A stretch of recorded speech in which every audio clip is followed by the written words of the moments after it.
I grew up in a mixed cultural home. My father is Fijian and my mother's a Kiwi with Scottish and Irish roots, so that's a pretty amazing combination right there. Grew up in a Christian family, however, the dynamic within our family was that mum and dad kind of fought quite a lot. There was quite a lot of chaos in my upbringing. As a little girl and as a child, I felt really bruised by the dynamic between my parents, and I had quite a strong relationship, a close relationship with my father, so I kind of probably sided with him a bit sometimes growing up, and I didn't understand how two people could have God in the center of their life or claim to have God and be so unhappy together. So for me, I computed that as, how can God be good and be in the middle of this marriage and there be so much conflict and chaos? So fundamentally, I didn't trust God.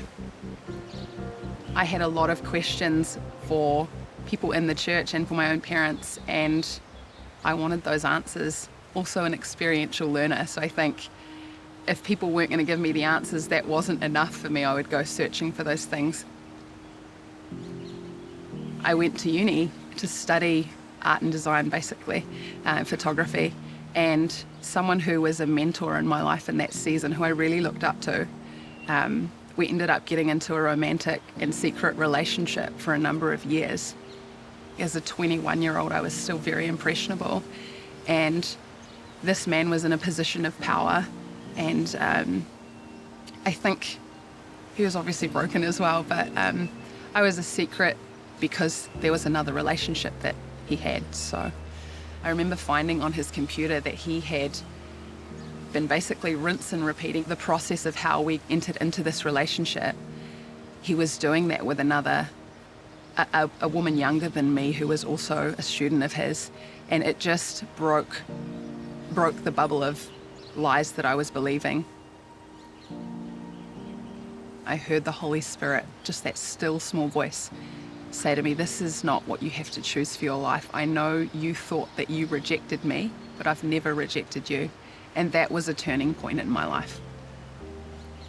I ended up going to my dad, who I just confessed everything that had been going on in my life in that season. I remember the phone call and him coming around in the dark of night to pick me up, and we went and sat by a pond, and I just shared with him how I had been addicted to pornography, how I'd been in a secret relationship, and it just purged all of this stuff. And yeah, my dad was amazing in that and just basically led me back to the Lord.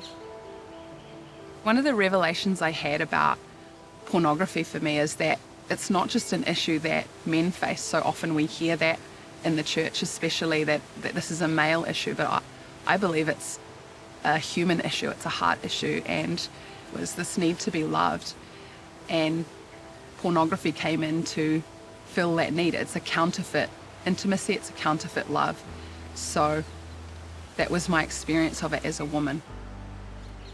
I knew if I'm going to commit to the Lord fully, I needed to yield the things that I had built my identity on. That was my career, my body image, and my relationships. A year and a half after all this stuff came to the surface, the Lord led me back to my hometown and the church that I had left as a 16-year-old. And there I met Thomas. We started a relationship towards the end of 2013 and were married almost 2 years to the month after all this stuff had come out. I thought God had rejected me because I'd chosen a different path to what he desired for me, but there's always restoration.